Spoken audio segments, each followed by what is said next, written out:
You're watching South Asia Newsline, and here are the top stories we are tracking for you on Tuesday, the 28th of October. India braces for Cyclone Montha's impact, high alert in Odisha and Andhra Pradesh. No resolution as Afghanistan, Pakistan end peace talks in Istanbul.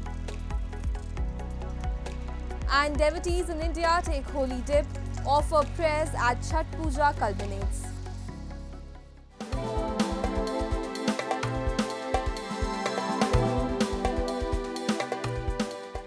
And now for all the details.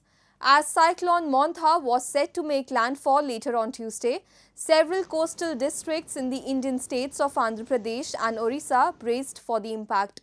Authorities had conducted evacuations and made all necessary arrangements. Odisha's Ganjam district and Vijayawada in Andhra Pradesh witnessed rough seas, strong winds and rainfall due to the impact of the cyclone. The cyclone over the west central Bay of Bengal had intensified into a severe cyclonic storm till the last reports came in. The landfall was expected along the Andhra Pradesh coast during the evening or Tuesday midnight, the Indian Meteorological Department said. Cyclones frequently hit India's east coast between April and December. A super cyclone that killed nearly 10,000 when it hit Odisha in October 1999 remains one of the country's deadliest natural disasters.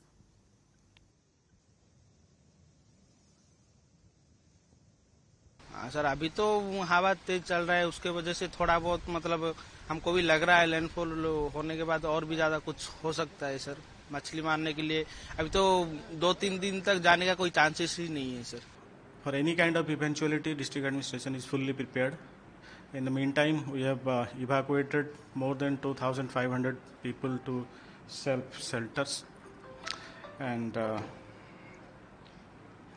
in respect of rural areas, in respect of urban area, 128 people so far have been evacuated. They have been kept in safe shelter. Amid ongoing trade negotiations between the two countries, India's Foreign Minister S. Jaishankar on Monday met U.S. Secretary of State Marco Rubio and discussed bilateral ties as well as regional and global issues. The meeting took place on the sidelines of the ASEAN summit in Malaysia and in the backdrop of the bilateral trade deal between India and the United States. 5 rounds of talks have been completed so far for the first phase of the bilateral trade agreement between India and the U.S. On Sunday, Foreign Minister Jaishankar held separate talks with Malaysia's Prime Minister Anwar Ibrahim. The 11-nation ASEAN is considered one of the most influential blocs in the region, with India and several other countries, including the U.S., China, Japan and Australia, being its dialogue partners. Moving on, the third day of talks between Afghanistan and Pakistan in Istanbul to broker a long-term truce ended without a resolution, the Reuters reported on Tuesday, citing Afghan state media reports and a Pakistani security source. The talks, being hosted by Turkey's government in Istanbul and facilitated by Qatar, aimed at ensuring that the ceasefire remains intact and that the two sides reach an agreement. Afghanistan's foreign ministry spokesperson and Pakistan's army and defense minister did not immediately respond to requests for comment. The clashes began after Pakistan's airstrike this month on Afghanistan's capital Kabul, targeting the head of the Pakistani Taliban. Pakistan accuses the Taliban of allowing the Pakistani Taliban to operate inside Afghanistan. Kabul denies this. The South Asian neighbors agreed to a ceasefire in Doha on October 19, after days of border clashes that killed dozens in the worst violence since the Taliban seized power in Kabul in 2021. And human rights groups have once again raised alarm over Pakistan's tightening grip on press freedom. The Human Rights Watch has urged Islamabad to drop what it calls politically motivated charges against veteran journalist Matiullah Jan. A report. The Human Rights Watch has called on Pakistan to immediately drop terrorism and narcotics charges against journalist Matiullah Jan, who is due to be indicted by an anti-terrorism court in Islamabad on 31st of October.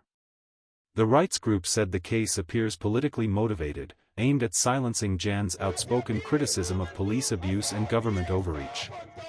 Jan was accused of possessing drugs and committing acts of terrorism after allegedly resisting arrest in November 2024, claims he has strongly denied. The veteran journalist says he was abducted and targeted for his reporting. Human Rights Watch warned that Pakistan is witnessing a sharp escalation in attacks on press freedom, with hundreds of journalists and activists charged under repressive laws, including the Anti-Terrorism Act and the Prevention of Electronic Crimes Act. Using terrorism charges to punish journalists for their reporting undermines the rule of law and the public's right to know, the rights watchdog said, urging Pakistani authorities to end the misuse of the justice system to intimidate the media. The organization further called on the government to uphold its obligations under international human rights law, ensuring the right to free expression and protection for journalists carrying out their work without fear of persecution. A controversy has erupted on social media after Bangladesh Chief Advisor to the interim government, Mohammad Yunus, presented a gift to Pakistan's Joint Chiefs of Staff Committee, General Sahir Shamshad Mirza, during his recent visit to Dhaka. The gift, a coffee table book titled Art of Triumph, Graffiti of Bangladesh New Dawn, featured on its cover what appeared to be a map of Bangladesh that allegedly included parts of India within its borders. The image has triggered strong reactions online, with several netizens accusing Dhaka of depicting Indian territories as part of Bangladesh. However, some Bangladeshi users on X have defended the book, claiming that it is not a map but a representation of the national flag that only resembles a map-like outline.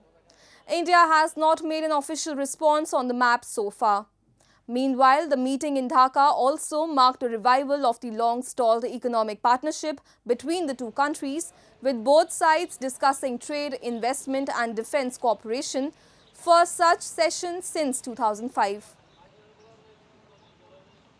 And devotees across India gathered at riverbanks early on Tuesday to offer prayers to the rising sun, marking the culmination of the Chhath Puja.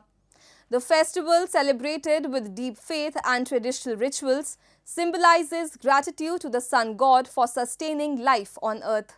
Take a look. Hindu devotees in parts of India, especially women, thronged riverbanks on Tuesday as they offered prayers on the Chhath Puja festival dedicated to the sun god. Hundreds and thousands of sari-clad women took a holy dip in the early hours of the day and offered arg or holy water to the sun god and smeared each other's foreheads with vermilion. The 4-day festival begins with thousands of women devotees observing fast and participating in prayer rituals, which culminate with taking a dip in water bodies. Specially जो होता है ना छठ पूजा, ये हमारे मतलब मेरे मायके में तो नहीं होता था, मेरे ससुराल में हो रहा है। तो शादी के बाद मेरा पहला छठ है, तो यहाँ पे हमको बहुत सारा चीज सीखने के लिए मिला। जैसे छठ के टाइम पे ना सारी चीजें एकदम अलग तरीके से की जाती है, तो बहुत शुद्ध तरीके से इसकी पूजा की जाती है, उगते हुए सूरज की और डूबते हुए सूरज की। तो सारे तरीके के फल, वेजिटेबल्स, जितने सब्जियां होती हैं, सब कुछ भगवान को दिया जाता है, चढ़ाया जाता है, बहुत श्रद्धा से पूजा किया जाता है। During Chhath Puja, which falls on the 6th day of the Hindu month of Kartik, the sun god and goddess Chhathi are worshipped as devotees seek blessings for the well-being, prosperity, and development of their families and children. The festival is celebrated with great fervor in the Indian states of Bihar, Uttar Pradesh, and Jharkhand, along with some parts of Nepal. It is also popular in metropolitan cities like Delhi, Kolkata, Pune, and Mumbai, where a large number of people from Bihar and Uttar Pradesh reside. That's all in tonight's edition. We will see you same time tomorrow. Good night.